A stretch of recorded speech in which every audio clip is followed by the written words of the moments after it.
السلام علیکم ناظرین، میں ہوں فخر الرحمان اور آپ دیکھ رہے ہیں میرا یوٹیوب چینل ڈے نیوز میں۔ ہم بات کریں گے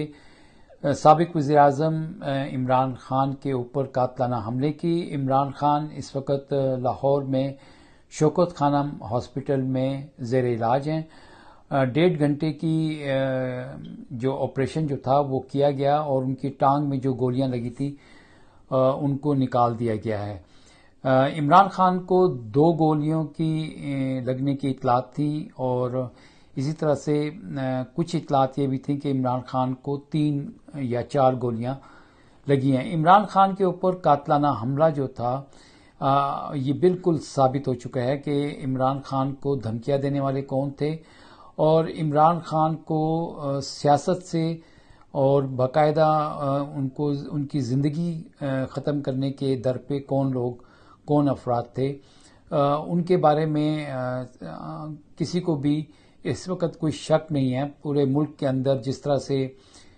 اس واقعے کی خبر جو تھی وہ آگ کی طرح پھیلی، بلکہ بین الاقوامی سطح پر بھی گئی اور امریکہ، چین، یورپی یونین، کینیڈا اور اسی طرح سے OIC کی جانب سے اس واقعے کی شدید مذمت کی گئی۔ لیکن صورتحال ہم نے دیکھی کہ عمران خان کے اوپر قاتلانہ حملے کے بعد ایک شخص جس کو پولیس نے گرفتار کیا اور پھر کچھ ہی دیر کے بعد اس کا ایک ویڈیو پیغام جو تھا وہ تمام لوکل میڈیا کے اوپر اور انٹرنیشنل میڈیا پہ جاری کر دیا گیا۔ یہ شخص نوید جس کا نام بتایا جا رہا ہے اور جو یہ دعویٰ کرتا ہے کہ کیونکہ وہاں پہ اذان ہو رہی تھی اور ایک طرف ڈیک چل رہا تھا تو وہ اس کے جذبات جو تھے وہ اس چیز کو ایکسیپٹ نہیں کر رہے تھے اور اس نے عمران خان کو موقع پر قتل کرنے کا فیصلہ کیا۔ پھر ساتھ ہی اس نے اپنا یہ بیان دیا کہ جب لاہور سے لانگ مارچ شروع ہوا تھا تو اس وقت اس نے فیصلہ کر لیا تھا۔ تو یہ 2 متضاد بیانات ہیں اور پورے میڈیا کے اوپر اور جہاں پہ بھی یہ بیان دیکھا گیا ہے، اس کو سنا گیا ہے، اس کے اوپر بہت سارے سوالات جو ہیں وہ اٹھا دیے گئے ہیں۔ پنجاب پولیس کا کردار جو ہے اس کے اوپر بھی بہت بڑا سوالیہ نشان آ گیا ہے۔ ابھی تک FIR جو ہے وہ نہیں کاٹی گئی ہے۔ عمران خان نے 3 لوگوں کے نام دیے اور ان کو نامزد کیا کہ ان کے اوپر قاتلانہ حملہ کرنے کی جو سازش ہے اس میں 3 لوگ ملوث ہیں، ایک وزیر اعظم، ایک وزیر داخلہ اور تیسرے ایک انٹیلیجنس ایجنسی کے اندر جو میجر جنرل رینک پر شخص ہیں ان کا نام انہوں نے لیا ہے۔ ابھی تک FIR جو تھی وہ درج نہیں کی گئی ہے اور IG پنجاب جو ہیں وہ جس طرح سے وزیر اعلیٰ پنجاب کو سیٹسفائی کرنے کی کوشش کر رہے تھے اس محمد نوید جس نے یہ کہا کہ جی وہ اکیلا ہی تھا اور وہ کسی کے کہنے پر اس نے یہ کارروائی نہیں کی ہے، تو بہت سارے سوالات اٹھ رہے ہیں کہ عمران خان کا جو کنٹینر تھا اس کے آگے ہم نے دیکھا تھا کہ جب سے یہ لانگ مارچ شروع ہوا تھا پنجاب پولیس کی بھاری نفری جو تھی وہ آگے پیچھے چلتی تھی، بجائے اس کے کہ یہ جو حملہ آور تھا محمد نوید جس کو ایک شہری نے پکڑا، یہاں پر تو کارروائی پولیس کو ڈالنی چاہیے تھی لیکن پولیس نظر نہیں آئی۔ یہ بڑا اہم سوال ہے۔ اور ایک سپریم کورٹ کے بڑے سینئر ینگ وکیل بھی ہیں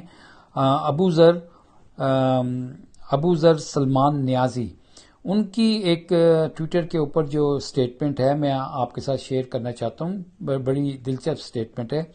Accused is being spoon fed and his statements are being released. Punjab police is playing a very dirty role here. IGP should be removed immediately. PTI has no government in Punjab. It is just a facade. جی ہاں، وہ کہہ رہے ہیں کہ جو گرفتار ملزم ہیں وہ اس کے منہ میں نوالے دیے جا رہے ہیں، یعنی کہ اس کے منہ میں باتیں الفاظ جو ہیں وہ ایسے دیے جا رہے ہیں تاکہ وہ وہی الفاظ ادا کرے اور اس کی 2 سٹیٹمنٹ جو ہیں وہ جاری کر دی گئی۔ عام طور پر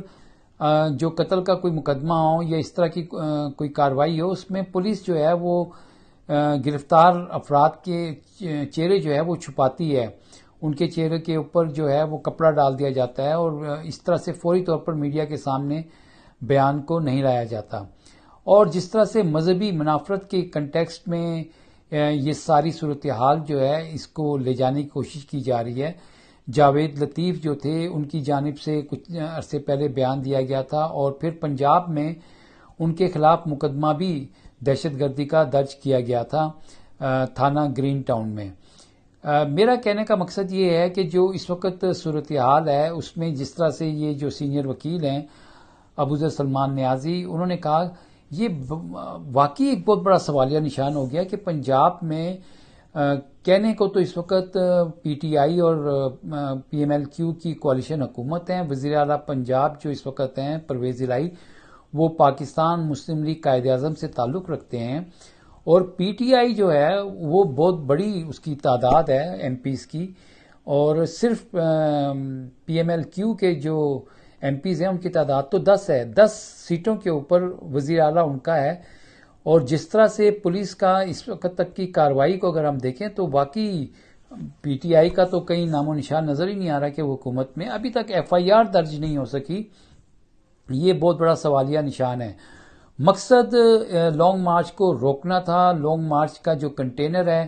وہ جگہ سیل کر دی گئی ہے اور آج اسد عمر جو پاکستان تحریک انصاف کے سیکرٹری جنرل ہیں ان کی طرف سے بیان آیا ہے کہ ملک گیر احتجاج جو ہیں وہ جمعے کے بعد کیے جائیں گے. کل بھی ملک گیر احتجاج ہوئے، پاکستان کے مختلف شہروں میں احتجاجی مظاہرے جو تھے وہ کیے گئے اور عمران خان کا یہ مطالبہ کہ ایک تو الیکشن کی ڈیٹ دی جائے اور دوسرا ان کا مطالبہ اب یہ آ گیا کہ وہ اپنے اوپر جو قاتلانہ حملہ ہوا ہے اس میں جو ذمہ داران ہیں اس میں سب سے پہلے شہباز شریف کی بات کر رہے ہیں اور وہ کہہ رہے ہیں کہ شہباز شریف استعفیٰ دیں. وزیر اعلیٰ جو معاف کیجیے گا وزیر داخلہ جو رانا ثناء اللہ ہیں وہ ان کو عہدے سے ہٹایا جائے اور اسی طرح سے جس اعلیٰ عہدیدار کی جو ملٹری سے تعلق رکھتے ہیں، ایک ایجنسی سے تعلق رکھتے ہیں، ان کو بھی عہدے سے ہٹایا جائے اور ان کے خلاف بھی کارروائی کی جائے.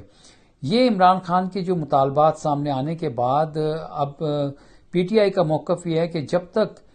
یہ مقدمہ ان لوگوں کے خلاف پرچہ نہیں دیا جائے گا اس وقت تک احتجاج جاری رہے گا. اور عمران خان کی جانب سے ایک ویڈیو پیغام بھی ایکسپیکٹڈ ہے کہ وہ ایک ویڈیو پیغام کے ذریعے آئندہ کا لائحہ عمل جو ہے اس کے بارے میں کچھ بتائیں گے کہ لانگ مارچ کے حوالے سے انہوں نے کیا فیصلہ کیا اور لانگ مارچ کا کیا بنے گا.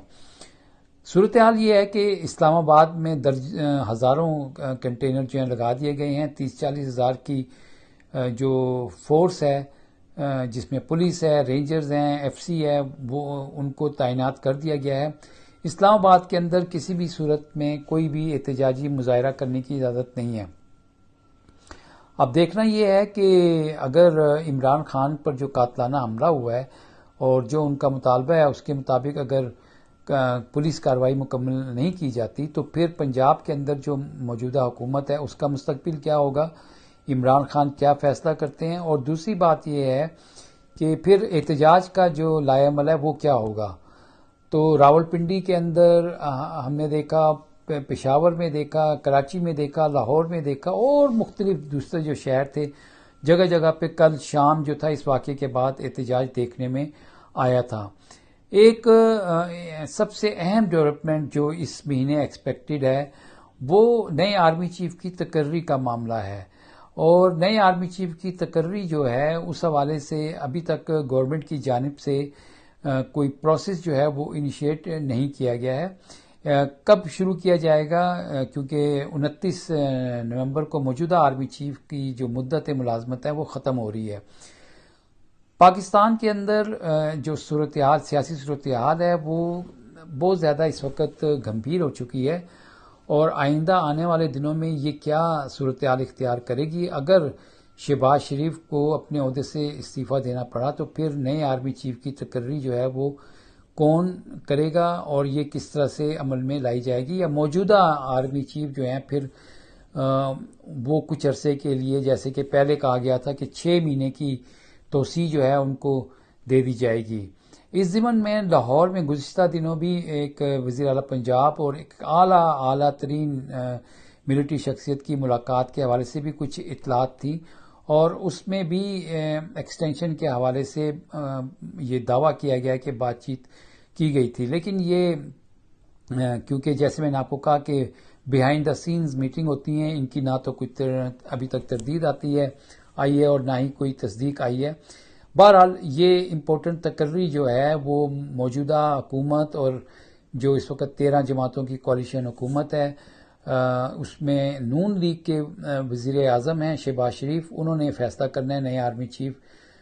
کو کس کو لگانا ہے۔ نواز شریف نئے آرمی چیف کی تقرری چاہتے ہیں، شہباز شریف موجودہ صورتحال میں شاید چاہتے ہیں کہ موجودہ آرمی چیف کو ایکسٹینشن جو ہے وہ کچھ عرصے کے لیے دے دی جائے، 6 مہینے کے لیے دے دی جائے، 5 مہینے کے لیے دے دی جائے، لیکن یہ کیسے ممکن ہوگا، یہ سب کچھ کیسے ہوگا، یہ آئندہ چند دنوں میں اس حوالے سے پیش رفت جو ہے وہ اہم فیصلے جو ہیں وہ سامنے آ سکتے ہیں۔ اپنا بہت بہت خیال رکھیے گا، اگلے ویلاگ کے ساتھ میں پھر آپ کی خدمت میں پیش ہوں گا۔